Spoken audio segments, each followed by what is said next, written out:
You're right. That's weird. Why only quarterbacks? Yeah, and it's only Sunday quarterbacks, I believe. Huh. So no Thursday.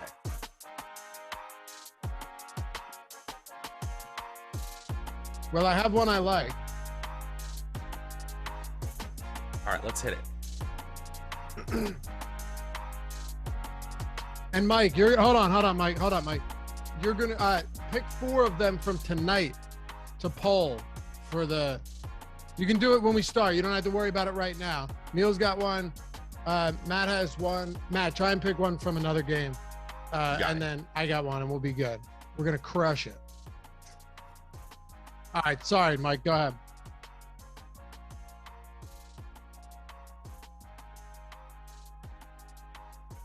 Go Lofty. Let's do it. What's going on, everybody? Welcome to the Awesemo.com NFL live before a lock. Giants, Tampa Bay Bucks, baby.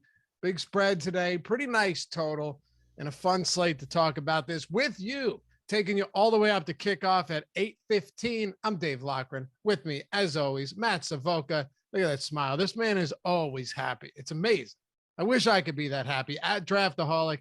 And Neil Orfield rocking the XFL hat once again at Player Q DFS on Twitter. Follow me at Laffy_D. Matt, what's good, brother? Hey, happy to be here breaking down another showdown slate. It's been a few weeks since our schedules have aligned for a showdown slate. Very excited to get into this one. I know it doesn't look that exciting on paper, but there's a couple of inactives that make this at least a little more interesting. Increase the intrigue a little bit. Didn't we do last week together? Yeah, we did. Am I? All right, I gotta go. Let me just start this see you, over. Matt. All What's right, up, Neil? It's been a week. That's, it's a long time. It's been a long time. It's been a long week. How you feeling, Neil? I'm feeling good. I don't usually love the Bucks on a showdown slate, but I think this is kind of an interesting one as far as Bucks showdown slates go. So I'm excited about it. Excited to get into it. Randall says Eagles running their way to the Super Bowl. I'm glad you'd mentioned that. That is where one of my prize picks, today's show, of course, presented by Prize Picks, is coming from. It's true, Matt. They're just running teams over. I mean, my God, isn't it a beauty to watch? I can't believe it. I can't believe your Eagles. I mean, the division helps, right? But they looked really good last week. They might actually have a franchise quarterback, which is something I would have never thought I was going to say 4 weeks ago. And they've only played one divisional game this year, so that's a big point. They got like 8 of them. I mean, obviously hyperbole, but man, it'll be fun. Anyway, that same division, as you said, not a great division. The New York Giants squaring off on the road. Like, is it still Raymond James Stadium down there in Tampa? I think it probably is. I don't know. It's in Tampa Bay. They're 11.5-point favorites. Big spread on this game for pretty obvious reasons. 49.5-point total. It just moved to 50 as a matter of fact. So, yeah, Neil, it's one of these games where you could see this and look, anything can happen in these spots. Last night, the Chargers were up by 17, and in typical Chargers fashion, they needed to figure out some way to put themselves in a position to blow it. I turned the game off to watch Yellowstone, which I had DVR'd because I was like, all right, this is a wrap. And I'm following it, of course. But then I looked down, it's 34-34. These games on primetime have been very strange. Some of them awful, but also very strange. So maybe this turns into a shootout, or Neil, maybe it's just a spot where Tampa blows their doors off, and then the Giants are throwing the ball for 3 straight quarters. Yeah, I mean, I don't think it's just showdown. I think it's every slate. It's been kind of crazy. Yeah, that's a good point. I mean, it's been wild. We just saw last Thursday, Alex took it down with defense at captain. So I guess, are we factoring in defense at captain now? It's something that I don't usually do. I did it a little bit last week, but yeah, I guess we could hope for one of those games where it's just low scoring and the defense comes through. Yeah, I don't know what to expect. I'm expecting this to be a high scoring game. I guess I think it's the most likely outcome that this will be a high scoring game. I'm going to have a lot more receivers than running backs with the exception of Leonard Fournette, but yeah, it's a wild one. It'll be fun. Alex just won what? $250,000 on a defensive captain? Yeah, 300,000. Yep. Was it 300,000? Yeah. And he's got the play-in tonight for the Tournament of Champions. Oh, nice. That'll be awesome. Yeah, awesome. I tried to get him on the show. He's not coming though. Yeah. I wanted him to come because I did that earlier in the year. I read off my lineup during the live stream what I was playing for the play-in. So I tried to get him to do that too. I don't think he's joining us though. I think he's going to win the play-in? Play it. I did. Yeah. I won. Yeah. Yep. I remember because it was real tight up until the end, right? Yeah, luckily I was the only one with Robert Woods at captain, and he went off. So I was fortunate there. That's awesome. What's first place Well for done. that? For the Tournament of Champions, it's $1 million. Last year it was first won $1 million and nobody else got anything. This year they do have other prizes as well. I don't know what the Awesome. breakdown is going to be, but more exciting for me. Well, that'd be great if both of you guys get in that pulling for you. Yeah. All right. Well, happy to have all of you guys with us. As always, hit that thumbs up if you haven't done so yet. Help us combat the YouTube overloads. At this point, I don't even know if they're real. Like I'm pretty sure they are. I'm pretty sure they're real in algorithmic form. And I was going to say, we know they're not real. We know that they are virtual. They are digital. Right. But they still exist. Right. Exactly.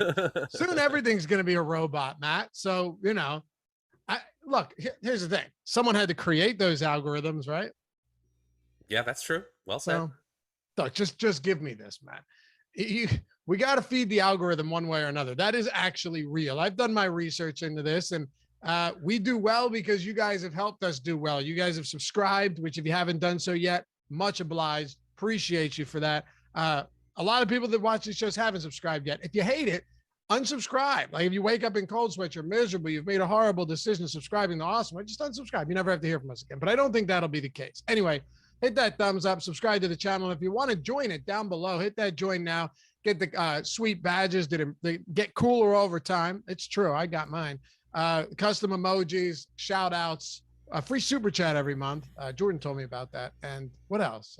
We'll always put you priority in terms of questions. So let's dive into this. Matt, kick it off with you. The New York Giants on the road. Daniel Jones. Let's start here in the passing game because our projections, I was looking on Odd Shopper, our projections are high on them compared to what books have them at and compared to what other spots and even salaries have them at today. Yeah, I think it might have to do with the fact that the only way typically that you can beat Tampa Bay or even keep a game close with Tampa Bay is through the air. They have the second best yards allowed per carry in the NFL. But honestly, I think our projections are bullish on the New York Giants simply because we think that the Tampa Bay offense is about to smash. And they're going to spend 2 quarters, the Giants are, coming back, trying to play with pace, trying to pass, just trying to keep any sort of semblance of this game staying close.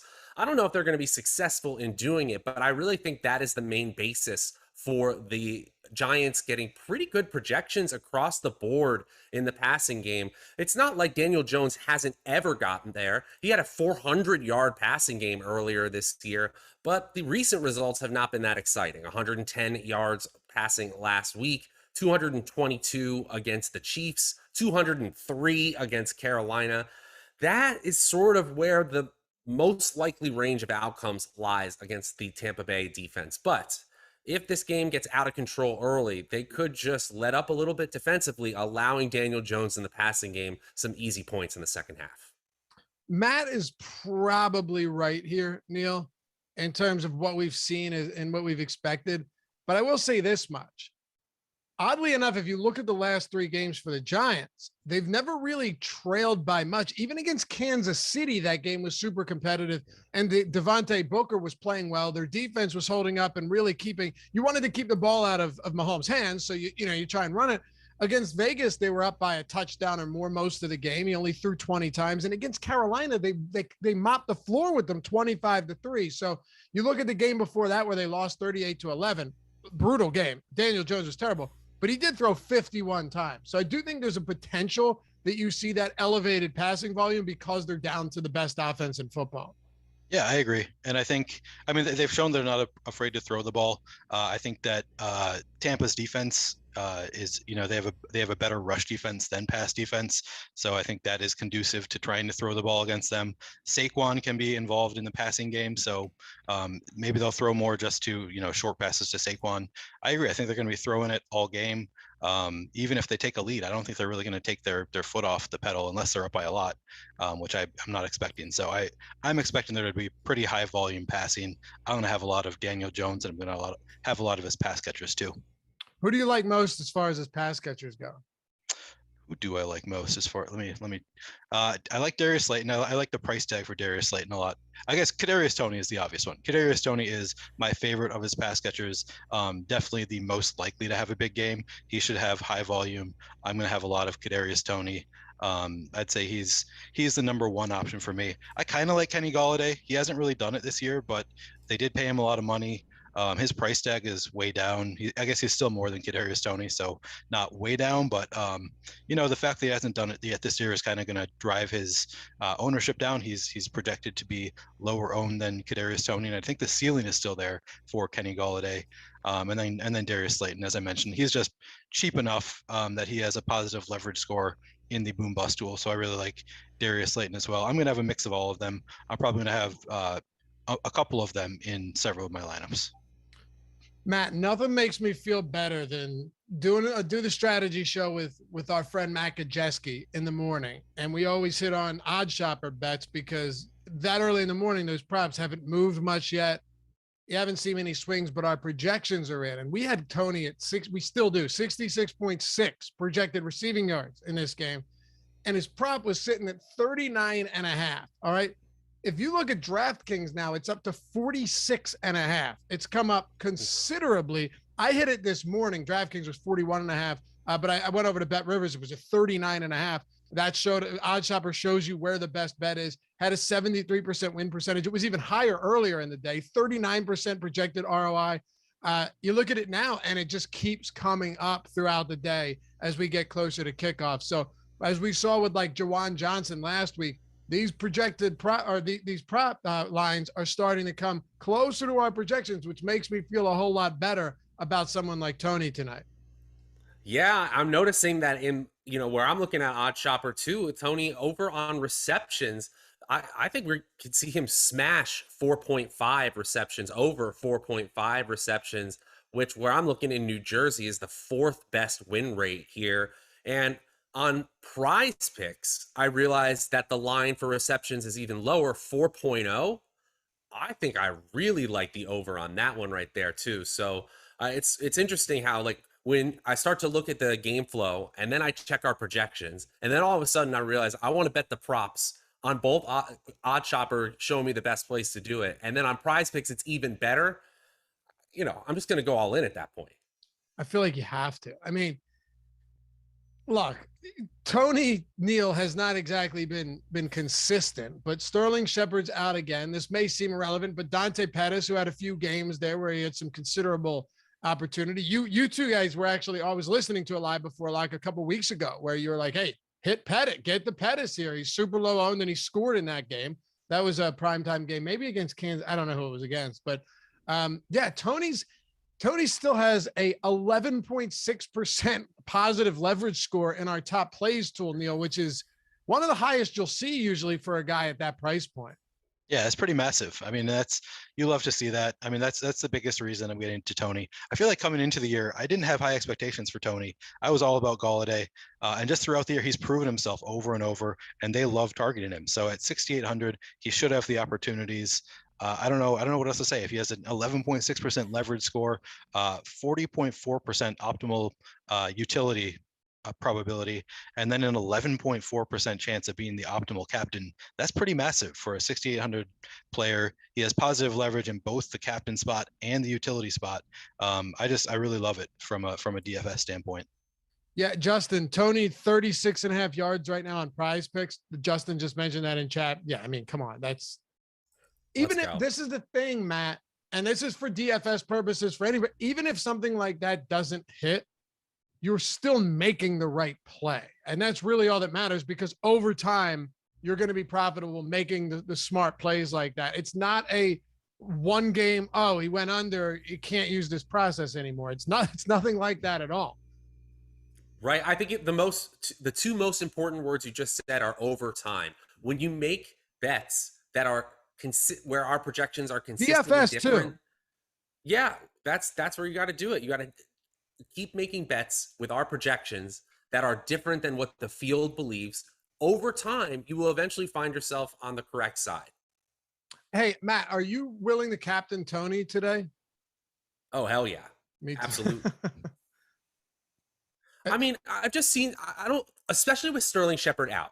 So you have a situation where when Shepard is in, they both are natural slot receivers. Not that they can't play outside, and they will be moved around the formation. But basically, there are key routes that Tony is great at running that Shepard just takes naturally. He has a role in the team. But when he's out, I just think that you have no other choice to get these chunk and check down plays for the Giants, these move the chain plays in the passing game to a player like Tony. You can't really rely on Evan Ingram. He's been terrible. Kyle Rudolph is a decent red zone option every once in a while, and he can't just throw to Saquon. So I think Tony has that big playability, but he also just can get that 3 or 4 yard out to make it, from 2nd and 10 to 3rd and 3 to keep the drive alive. And we even saw in the games where he got hurt. I've mentioned this before. He ran 5 routes before getting hurt in one game. He had already seen 3 targets in a game. And they said afterwards that he was the focal point of the offense. So when I hear that, I don't think that's coach speak at all. I think that's the idea that they can build an entire game plan around getting Tony the ball. I'm not going to say it's impossible. It can't hit, but I think it's the best chance for the Giants.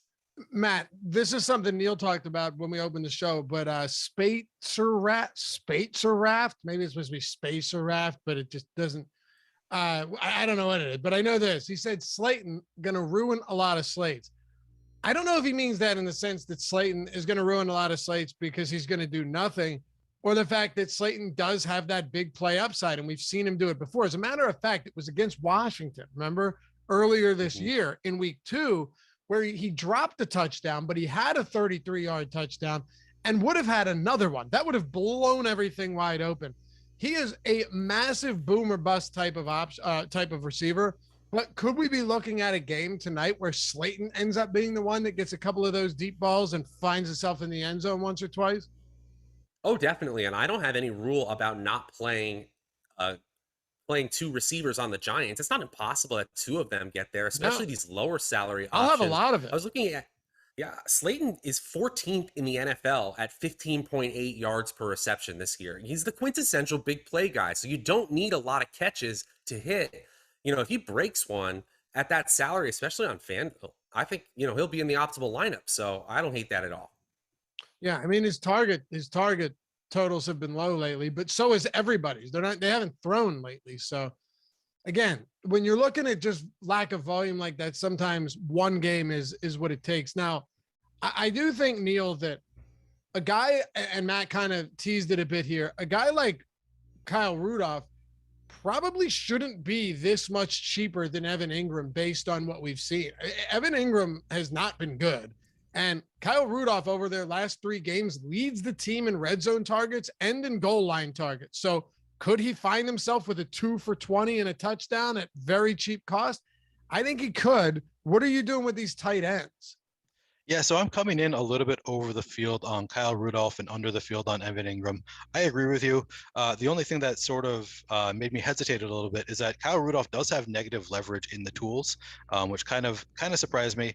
He's projected for 5.7% ownership with only a 2.6% chance of being in the optimal lineup. So that surprised me a little bit, but he is just an end zone target. He always did this for the Vikings. He would just, not do anything for weeks and then score 2 touchdowns in a game. He's just one of those players who seems to draw the ball in the end zone. So I kind of like Kyle Rudolph as just like, it's Showdown, right? Tight end on Showdown. So maybe that's all the explanation I really need to give. They don't call him Rudolph the red zone reindeer for nothing, right? Yeah, exactly. Do they call him Neil, that? I've never heard it, but I love it. That. I have a question for you. So in Cruncher, as I was creating lineups today, I created a rule to only get one of Ingram or Rudolph. Do you think that's a crazy idea, or am I leaving lineups that are somewhat playable out of my pool? So when I won my slate, when I tied 4 ways, I had both Donald Parham and Jared Cook.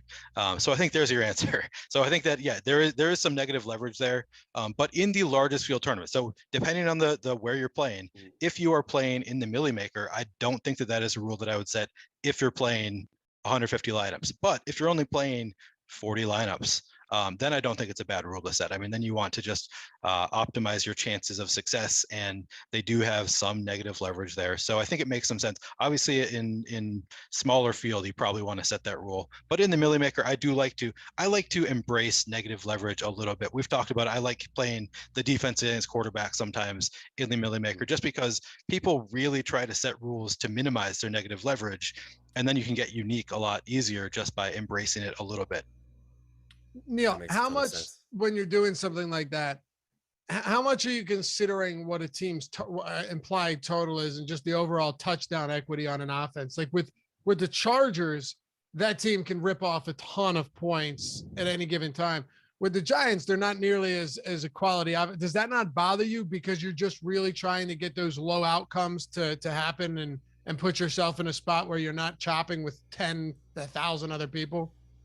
Yeah, I mean, I factor that in somewhat, but I don't really set rules anyway. So I don't actually set rules to try to force more of Engram with Rudolph or anything like that. It's just something that I don't try to disallow it in Cruncher. So I'm not going to get a ton of it anyway. But I will say in lower scoring games, you're going to need lower scores to get there. So you can still get there with Kyle Rudolph just having, 3 catches for 30 yards might be enough.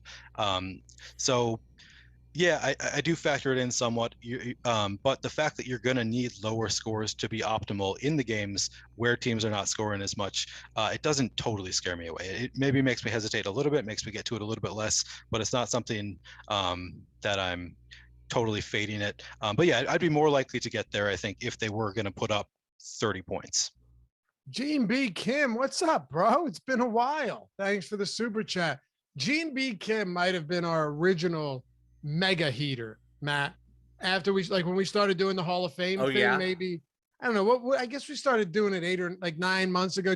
I can't remember, but he was our original mega heater, and he just went on this absurd, torrid run where every single night it was another 20, 30, 40,000. So appreciate that, Gene. He says, Neil, is tonight a triple tight end night or a double kicker night? I mean, for me, every night is a triple tight end night.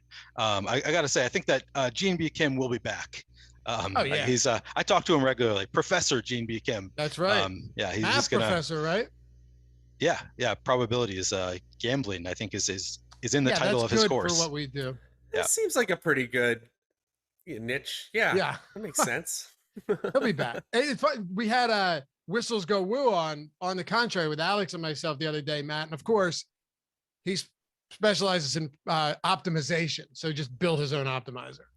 What do you think? I didn't listen to that show? Of course I did. I found that interview fascinating. Oh, he was so fascinating, wasn't he? Yes. Yes. Because he was, a lot of times when you have guys that are that good with numbers and probabilities and optimization, they just, the way he was just all around an interesting person, because he had just, I don't know, there was so much going on there that you could just sit back and listen to him. You're not even thinking about the next question because you're just right. It was accessible though, right? That was the big thing. He's like talking about really complicated stuff, and Alex is great at this too.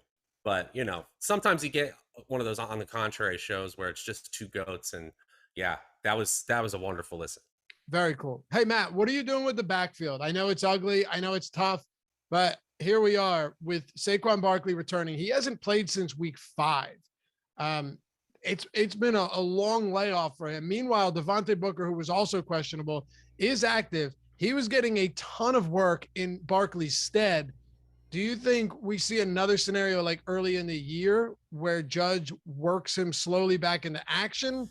Are you expecting a timeshare? What do you see here? Because Barkley's not particularly cheap. Well, we have a little bit of a scenario earlier in the year where this kind of happened, where they were easing him back from his injury, and they gave him 13 total opportunities in week 1, and then they ramped it up to 16 in week 2. Then in week 3, it was up to 23 total opportunities. So I think it's very possible that they end up doing that here. Now, what can Saquon Barkley do with 13 total opportunities? It's a whole lot. And I think this is where the inactive status of Vita Vea comes into play here, because before, not to say that the Tampa Bay defense isn't elite on the defensive line without Vita Vea, but before I thought there was kind of no chance that he could get there as a rusher. But I think there's a possibility now, or just a higher probability, that he can break a few more runs. And we've seen him be the same elusive player this year on a smaller sample that he has always been in juke rate, which is just evaded tackles per touch. His 41% juke rate is 6th among running backs. His breakaway run rate is 20th among running backs, even on the Giants offense. And before he got hurt, he was participating in 53% of the Giants routes. That's 10th among running backs. So the elite usage in the passing game might be the saving grace here. It's still a lot to pay. I agree. It's just not impossible. And he's one of those players, talent-wise, who can break the slate. Matt, Neil, same question to you. Saquon Barkley tonight. Yeah, so I will say, so week 1 when they brought him back, it was a Sunday when they had a game on Thursday. So my speculation was that maybe they brought him back a little bit slower because they knew they had a game again in 4 days. So now we have a game where he's coming back on a Thursday and he's not going to have to play for a week and a half. So I think it's at least, maybe that makes it a little bit more likely that they do just ramp him up fully and just give him a full workload.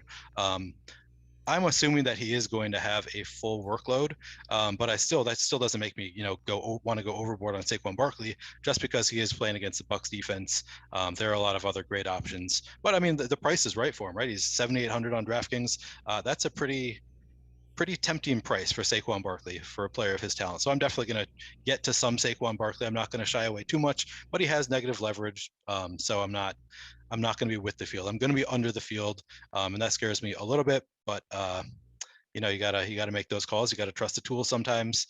So yeah, I'm going to have some Saquon, and because I think he's going to have the full workload. I guess I'm getting to your next question before you ask me. I'm fully fading Devontae Booker. I was going to ask you that. Yeah, I knew you were going to ask me about him, so I'll go right there. Devontae Booker, 4,800. I don't usually full fade people. Partially because I want to have fun, and if he scores a touchdown, it's going to ruin my night. But I'm just going to do it here. I think 4,800 is just too much for a guy that I'm not expecting to have much of a workload. So I'm gonna take my chances, fading Booker and playing some Barkley.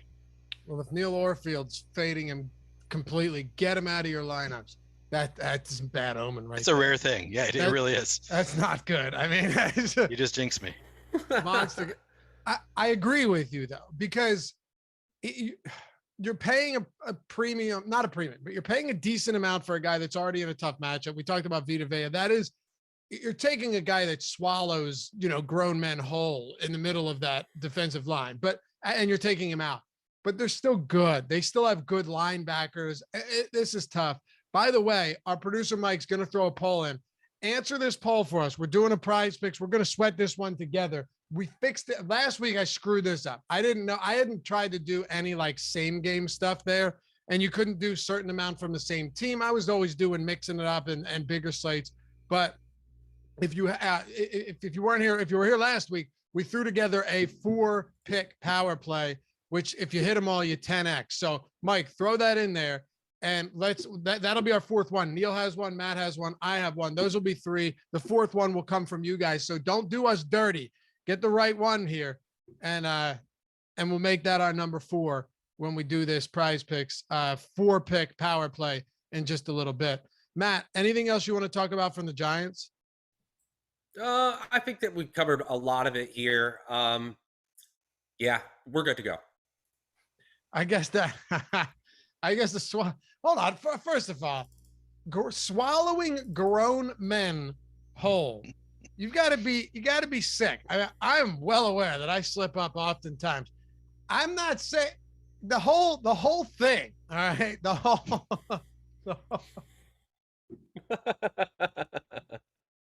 It's off the rails. Too much time on the internet. You ever hear the term digging yourself a deeper hole? It's exactly what's going on right now. Vita Vea is a large man, okay, who is good at football, and his absence will be keep it real light. And his absence will be noticed. All right. Anyway, so you guys threw me off. Hit that thumbs up if you're enjoying this show. We'd love to get to 500 likes today. We haven't done. We're 236. We got almost 1,700 people watching. El Negro Loco. Get out of here, man. You're always the first one to come at me. You come on here and try not to mess up once in a while. It happens. Hit that poll. Who are you going with, Matt? Fournette over, snap decision. Fournette over half a touchdown. Mike Evans over 4.5 receptions. Kenny Galladay over 41.5 receiving yards, or Daniel Jones over 22 completions. Snap decision. I'm going to go Fournette over 0.5 TDs. I think he gets in the end zone. I think Bucs score plenty tonight. I like that. That is clearly the leader in the clubhouse right now. All right, Neil, anything defense kicker for the Giants? Yeah, let me see. I don't think I'm gonna have a ton of either of them. Let me check where I'm at right there. Yeah, I got to just over 1% Graham Gano. I'd probably like to have a little bit more than that. He could be the high scorer of the Giants if things go sideways for them. So I should probably have more than 1% of Graham Gano, but that's currently where I'm at. He's just, he's the kicker for the underdog, and that's not usually where you want to go. And he's only 200 less than Ryan Suckup. So yeah, I'm not high on Graham Gano. I would like to have more than 1%. It's a little bit scary. And same thing with the defense. I'm just over 1% for the Giants defense. Even if they, cause a few turnovers, I'm not expecting them to have a great game against the Bucs. I think the Bucs are going to put up a ton of points. So they're going to get maybe some negative points just based on the points allowed metric. So yeah, I'm not going overboard on either of those. All right. Sounds good to me. Yo, we have an awesome promo happening right now, by the way. If you use the promo code stuffing, STUFFING. How's that for a segue? And you thought I wasn't professional. If you use the promo code stuffing, you'll get everything in the NFL Express Pass for a single $1. Now, Matt, here's the thing, right? This is where the timing comes into play. All right. This is we have main slate content. We have the lineup builder light in there and a bunch of other stuff for every main slate and all of the tiers contest. What if I told you that all of our tools for showdowns are included in the Express Pass? How many showdowns do you think we have between tonight and next Monday if you were to use this promo for $1? Do we have 7 or 8 showdowns? You have one tonight, you have 3 on Thanksgiving, you have 1 on Sunday, and then you have 1 on Monday. So yeah, we have not 7, but you have 6 showdowns. 6 showdowns? That's fantastic. For $1. I mean, come on. Get it now. In all seriousness, though, it is an amazing promo. It's $1. It's the Express Pass. We recently, in the past year, included all of the showdown content, all of the tiers stuff, not just articles, like the top plays tool Neil was talking about earlier with leverage scores, the top play probability, optimal captain probability, the ownership projections for, DraftKings, Yahoo, and FanDuel, all of that. One single $1. Use the promo code stuffing, STUFFING at awesemo.com/promos. All you got to do is click a button and you're in. A single $1. Greg says every game has a showdown. I know, but when you're talking about like the monster prize pools, which, I would assume there might be an edge to some of these smaller ones in the main slates, but the huge prize pools, there's some big showdown prize pools on Thanksgiving too. So use that promo code stuffing for $1 Awesemo NFL Express Pass. We will see you. Oh, and you get Discord access too. So hop in there. You can join the premium Discord and the office hours with all the pros answering your questions and helping you better your game. Neil, we're going to talk about your guy that I know you got some love for today at super low ownership. But what about Tom Brady? Is this a guy you're going to have a ton of captain spots for Tom Brady? Yeah, I mean, I had to force my captain spot for Tom Brady lower just to spread it out a little bit, but I'm still over the field. He actually has a negative leverage score actually I have to double check that that's still true. That was true earlier. It remains true. So he's projected for 14.2% captain ownership, but he's only optimal 12.7% of the time, just because he's so expensive. He doesn't, it's harder to get to all the other best plays if you're captaining Tom Brady.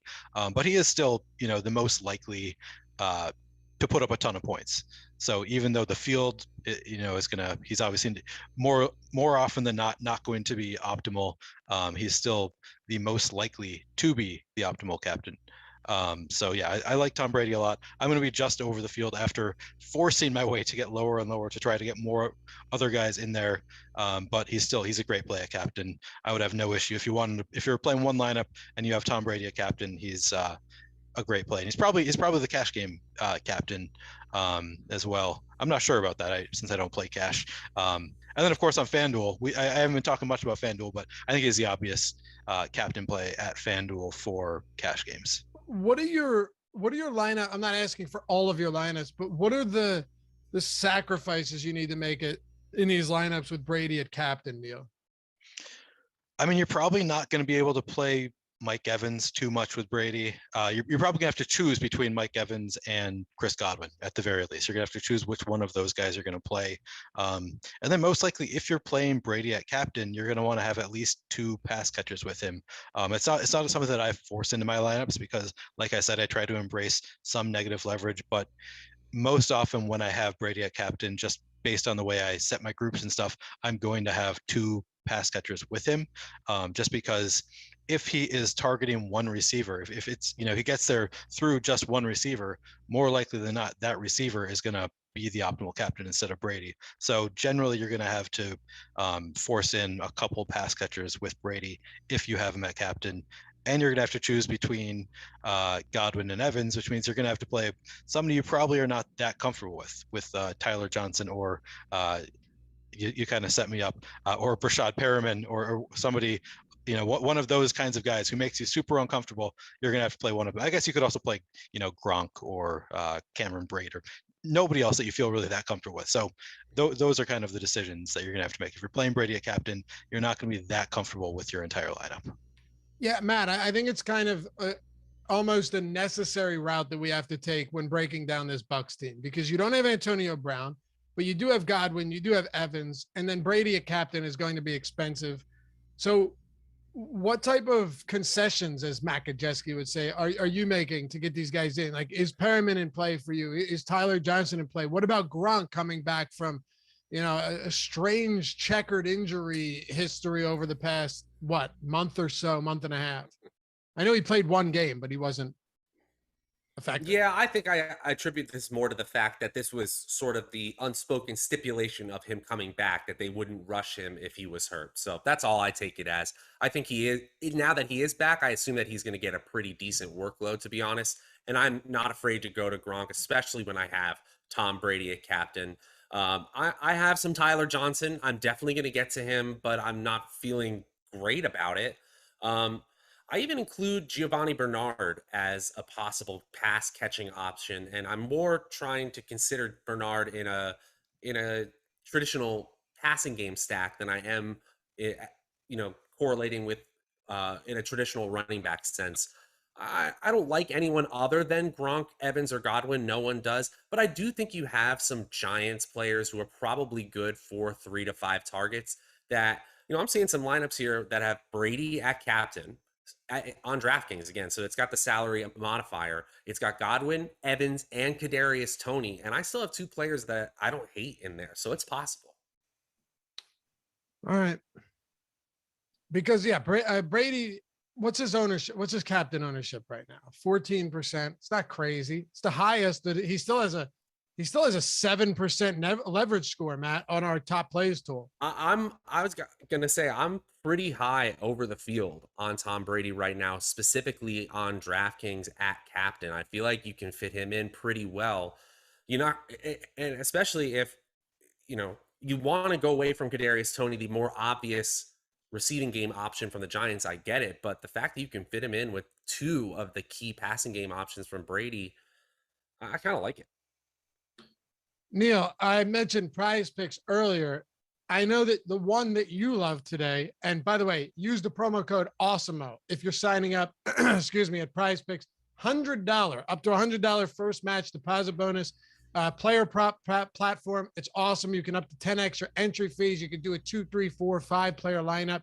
You can do multiple sports. You can do cross entries with all of those different sports, however you want to do it. You could go to prizepicks.com. That's where I prefer to do it, but it's in the App Store, Google Play Store, any of that stuff. And you got all of our player prop tools at awesemo.com or Odd Shopper, which is totally free, to make the best decisions and use our industry-leading projections for that. So we did the poll, and we got an obvious resounding yes on one of them, which I'm proud of you guys. It's another over touchdown on one that's juiced to the over on other books. Let's go. But Neil, what do you got here? You got me something for Brady? Yeah, so I'm taking the over on Brady for 287.5 pass yards. And that's just, I looked at Odd Shopper, and on Odd Shopper, they have a line at 294.5, and the expected win rate on that going over 294.5 is 63%. So, that's a higher number than 287.5. The odds go up even more on the 287.5 on Prize Picks. So yeah, I really like the over on Brady. On Prize Picks, we've or on Odd Shopper, we haven't projected for a 304 passing yards. So I'm going to take the over on the 287.5. Hit me, Matt. All right. So I'm going to go with a different game here. How's that for you? Yeah, we can't make the same mistake as last week. I'm going to pick on the same New York Giants just later in this week and go with Jalen Hurts over 175.5 passing yards. I had the under on that. You're killing me. Oh, no. You're killing me. No. All right, I can pick a different one. I just think it's so low that I can take it. I kind of like it. I could take Matthew Stafford over 285.5. That's a little more bullish. I'm not sure what our projections are going to come in on that, but I like that going to a shootout. I like that. Let me go under then. If you say thank you, that was very kind of you. On Jalen Hurts, 175.5. He's gone 147, 178, 162, 103, 236, 115. They ran the ball 50 times last game. All they want to do is run the football. Their defense has looked a lot better lately. And they've got a difficult. Their defense should absolutely be able to stymie the Giants or at least slow them down. I think they lean on the run game again. They got Miles Sanders back. I know Jordan Howard's going to be sidelined, but it doesn't matter. Just throw any back in there behind that offensive line. I don't think they need to throw. And then Matt, did you see what the poll was? Obvious 53%. Very well done. Fournette over one TD. Love it. Let's do it. Over a half touchdown. Juice to the over on other books. I love it. PrizePicks.com. Use the promo code Awesemo. Get up to $100 deposit bonus. Use our free tools. Use Odd Shopper. I mean, just make the right decisions and start raking in some money. All right, Mike. Yeah, let's get that in and make it happen. I love it. Fournette, Brady, Hurts, Stafford.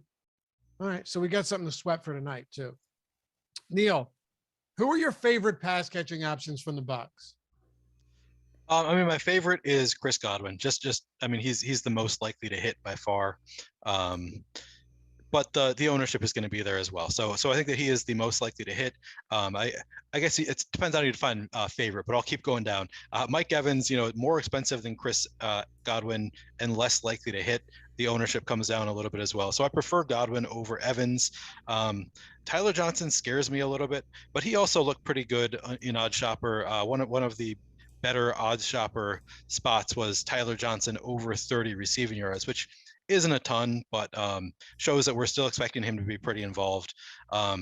We referenced this earlier, that one player that I'm taking some shots on here, and it is a pretty big long shot. But Rashad Perriman, we have projected for under 1% ownership, and he was called up from the practice squad. I just think that there's some chance that the Buccaneers have been seeing Tyler Johnson not really getting it done. They want to bring in a veteran receiver who they know they can, maybe they think they can trust. I don't know if you can say you can trust Rashad Perriman, but he's played for them before. He's done well. So I think there's at least a chance that they want to get Rashad Perriman involved. He's 200. It wouldn't take much to get there. So at under 1% ownership, I think that he's an interesting play, although he is somebody who could just not even see the field. So there is that risk there, but I want to take some shots there. Cool. From our premium Discord, is Eli Penny playable? No. Is OJ Howard hurt? No, but Arians probably wishes he was. He just hates that guy. Anyway, Matt, is there anybody we know that Mike Evans is great. We know Godwin's even better. Godwin always gets projected higher than him, and then it just creates a discrepancy in ownership. But it's funny because Mike Evans is a higher price point than Godwin by a decent margin today. Anybody you like a lot more than the other there, or is this kind of like, hey, they're both awesome, Brady's great, and I'm just going to shoot from the hip?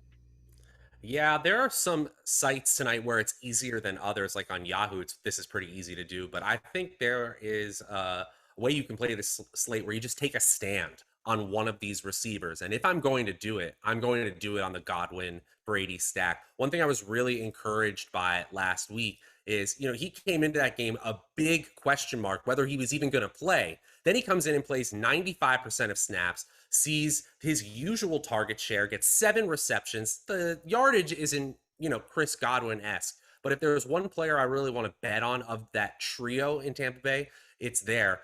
I will say it was interesting to see over the last few weeks, Tyler Johnson has had a 66% snap share. That's really interesting to me. He's had 11 targets since week 8. The other thing I see is that Gio Bernard, in just the last 2 games, small sample size, he has 25% of the team's red zone targets, tied for the team lead. So if you want one of those red zone targets that isn't a tight end, again, Gio Bernard as a receiving game option, I think isn't the worst large field tournament bet. Hey, Neil, we had a question in a super chat. Thanks, Doug, from Doug Burdick. Says Fournette or Godwin in DK cash. Thanks, guys. Keep up the great work. I know you're not a cash player, but you're a smart man. In DK cash, I think I would go Fournette just because I'm expecting them to run all over the Giants. He's a running back. I think running backs are, a little bit less volatile. So I think that I would probably go with Fournette there. He's also, I guess he's just a little bit more expensive than Godwin. So yeah, I think for me, if you can fit Fournette, I would prefer Fournette over Godwin, but it's not, they're both solid plays. What about you, Matt? We got Fournette projected for more, and we know as a running back, he probably has more in the guaranteed touch department. So I think you got to go Fournette here for cash games. Hey, Matt, I did want to point something out that if we missed or didn't touch on from last week, that Perriman was activated on the active roster last game, and only played 2 snaps. Oh, okay. That's big. So maybe he's just getting acclimated, or maybe he's just an emergency option. Possible. I'm just throwing it out there because I don't think, and I don't know if any of us we didn't mention that earlier, right? No. Because it said he was activated from the practice squad, but the same thing happened last week is what I'm saying. So yeah, that's important to mention for sure. Yeah. Like, does that change your mind, Neil? I'm still going there, but it does make me a little bit less comfortable. I thought he was inactive last week, so that it does factor into me a little bit. I'm still going to stick with it just because I think he's going to be so low owned, and I do think there is that chance that he's still just getting acclimated. But yeah, that does factor in a little bit. I thought that he was inactive last week. Okay, cool. Yeah, I just figured it might be helpful to point that out. What do you guys think? If I want to dig in a little bit deeper on Gronk and Howard and Brait today, Matt. Gronk feels like the guy at this price point that could end up being a difference maker, because how many people are really going to want to get a ton of Gronk? He is getting projected for 25% ownership. Is this a trap play, or do we have to take some shots on Gronkowski just given the touchdown upside? Gronk has felt like a trap play all year, and all he does is keep scoring touchdowns. I don't know what to say. Clearly, Gronk and Brady have an incredible connection at the goal line. And if they're going to draw up plays for Rob Gronkowski, it's probably big chunk plays over the middle, like we've seen a million times, or red zone plays. There's no way I'm going completely away from Rob Gronkowski. And it's almost turned into this fish play, then a play that the sharps won't play, so therefore it is kind of sharp play to just do whatever you want with Gronk. When he is healthy and he's on the field with Brady, he has 2 touchdown upside every time he plays. He's playing a team that is well below average in schedule adjusted fantasy points allowed. The idea that he could have multiple touchdowns just never out of the question. So the fact that he's been pretty efficient this year already, it's kind of besides the point. He's been hurt half the year, and his 4 targets of 20 yards or more downfield still ranks 11th among all tight ends. So he just gets used in a different way than other players. Yeah, I'm with you. Hey, Lord Corliss Whitefire, I didn't see that comment until now. Appreciate you, man. That's very nice of you. All right, Neil, something I wanted to ask. Bounce around there, and then we'll build a lineup. And then we'll take your guys' questions. Is Daniel Jones rushing upside a factor where, granted, I know there are games where he just won't rush at all, but then there are other games where he can take, we at least know that he can, right? How do you feel about spot where you have like Daniel Jones and just one pass catcher and you hope, hey, maybe he does take off in a spot like this. Maybe he's forced to run and I'll just pair him with a Kadarius Toney or like a Kenny Galladay. Yeah, I'm totally comfortable with it. I'm way more comfortable with Daniel Jones and just one pass catcher Same. than Tom Brady, just because he can get there through on the ground. He can score a touchdown on the ground. He can just rack up yards. So yeah, I'm a lot more comfortable with Daniel Jones and one pass catcher than Tom Brady. What about you, Matt? Yeah, you can do it. The one thing I am kind of concerned about is whether it's the coaching staff just really harping on Jones, trying to stay in the pocket longer. He really hasn't had that scrambling knack that we've really seen in the past. You know, his every game this season has been under 30 yards rushing, except for 2, and they came in week 2 and 3. So not saying it's impossible here. I understand the strategy.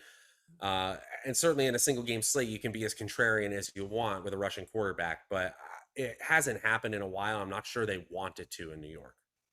Man, you know it's going to be like Colin Johnson that ends up having the huge game today. Right. Neil, do you have any Colin Johnson? That's a good question. I think I might have a few. He was definitely in my player pool. Or Cyril Grayson? I have 0 Colin Johnson on DraftKings. I have one share of Cyril Grayson. I don't know why. Actually, Colin Johnson projects better, so he's the one that I should have had. I should have projected over Cyril Grayson. But yeah, neither of them is somebody I'm prioritizing. Matt, you gonna have any of those guys? I actually was just messing with a lineup, but I don't know what to think of that group.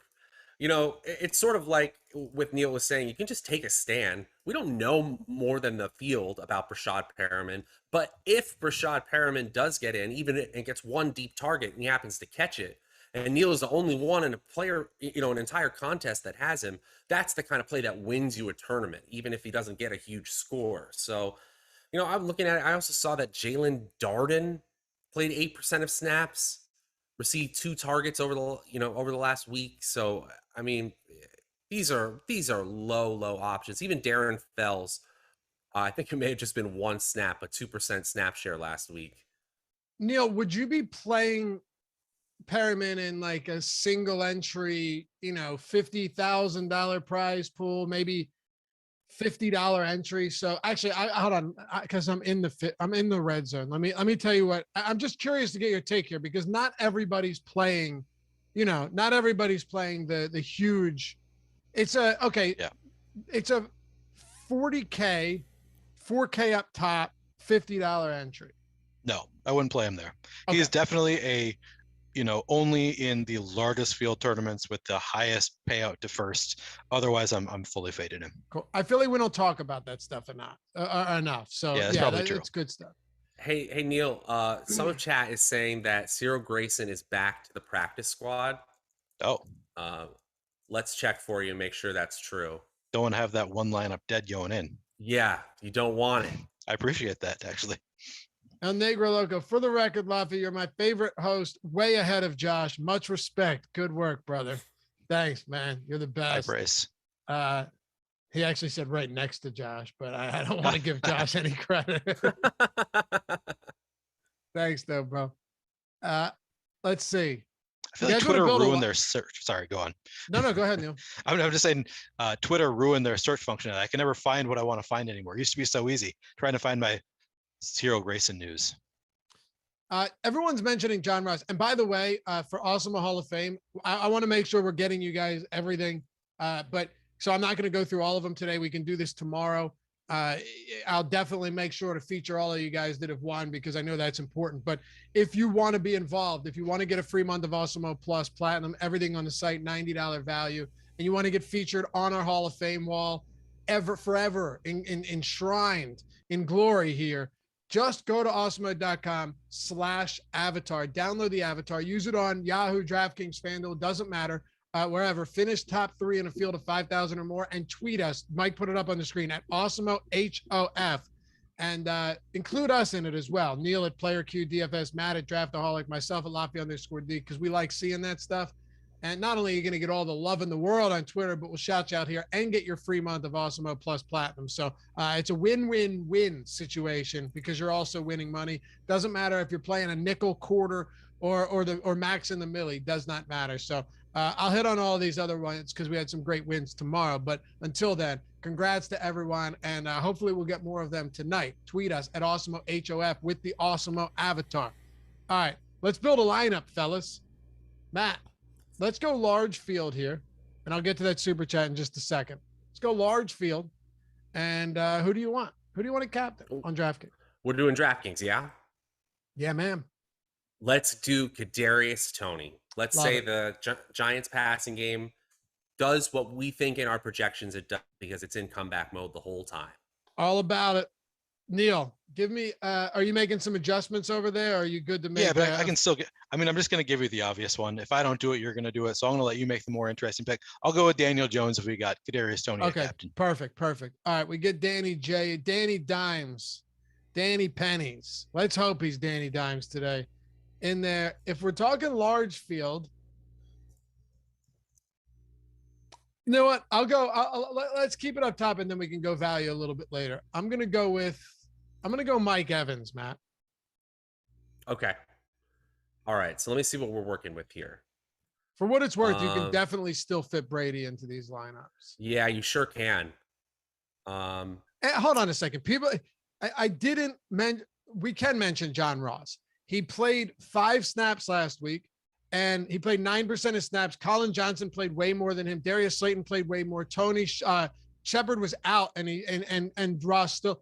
You know the deal with Ross. If you're running him, he's basically the Perriman of the Giants today, except he has a much inferior quarterback and an implied total that's 11.5 points less. Sorry, wanted to get that out there. If you take a shot on John Ross and he rips off a 50-yard touchdown, absolutely doable. Same thing with Perriman. We just like one guy that's on a better team. That's all. Go ahead, Matt. Sorry. Yeah, well said. Well said. If he catches one, you're sitting pretty. I really like the idea of going with a player who had a season high 5 targets last week, 2 weeks ago before the bye. Let's go with Kyle Rudolph. Said he's the red zone option. It's going to give us some optionality in there for our last picks. I like it. All right. We have 89 per player remaining, Neil, so it's not too bad. Who do you want? Hang on. Let me, is this posted somewhere? So we've got Tony, we've got Daniel Jones, we've got Kyle Rudolph. Who do you picked? And Mike Evans. And Mike Evans. And we've got 8,900 left per player. So normally here is where I would try to get under the salary cap. So I want to be, leave a little bit of salary on the table. Okay. I kind of want to go with, I kind of want to take a shot on Gio Bernard, and then you can go wild. Okay. Well, we got room for Brady, right? If we do that. Yep. Yeah. Let's do it. Throw Brady in there, baby. I like Make it that. happen. I like it. How much do we have left over then? Mike's got it up on the screen. That gives us 900, I believe. Okay. 900 left over. Okay. Sorry, I was finishing up a lineup myself as well. Let's hit on a couple of questions. Matt, I'm going to throw this to you. I'm just finishing this lineup. MVP Brady or MVP Fournette tonight on FanDuel. Flex will be Godwin, Gronk, and also Gano or Tony in flex. You've got 2 Bucks pass catchers, and it's typically optimal to go with the highest raw score at MVP on FanDuel, so I'll lean Brady. Obviously, the contest you play matters. Okay. Are you going to any Tampa defense or kicking options for the Tampa Bay Bucks, Matt, before we close this out? Yeah, I'm actually slightly over the field on the Bucks defense. What if the Giants just don't come back at all? What if they're just terrible all 4 quarters? I think that's absolutely in the range of outcomes here. As we said, there has been a defense captain taking home first place very recently. So I'm going to take my shots there. Absolutely. I don't even mind playing Daniel Jones and the Tampa Bay defense, as Neil alluded to earlier. Okay.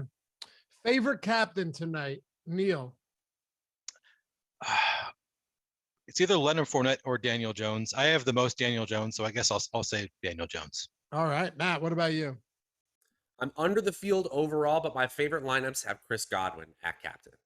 Final score prediction. I'll go first here because I nailed the other one. I don't even remember what it was. I don't imagine I got the Tampa Bay or the Atlanta game right, but give me Tampa 35, Giants 20. What about you, Matt? Very close, 33-19. Neil, what do you Tampa got? Bay. Final score prediction. 28-20 Tampa Bay. Oh, all right. Relatively close game. I dig it. You guys are the best. Thanks for hanging out as always. Hit that thumbs up before you go. Only 344. That's all right, though. This is a fun show for sure. And use that promo code STUFFING. Get all of the Showdown content, all of the tiers, a lot of main slate content, everything for $1 NFL Express Pass. Appreciate you guys. TF, thank you for the super chat. He said my FanDuel cash lost 3K yesterday. Hope for better tonight. Looks like a good lineup to me, man. All you guys, good luck. We'll catch you back here soon. Neil at PlayerQDFS, Matt at Draftaholic, me at Lafayette_D, and shout out to your boy Mike Lawrence for producing today's show. Peace.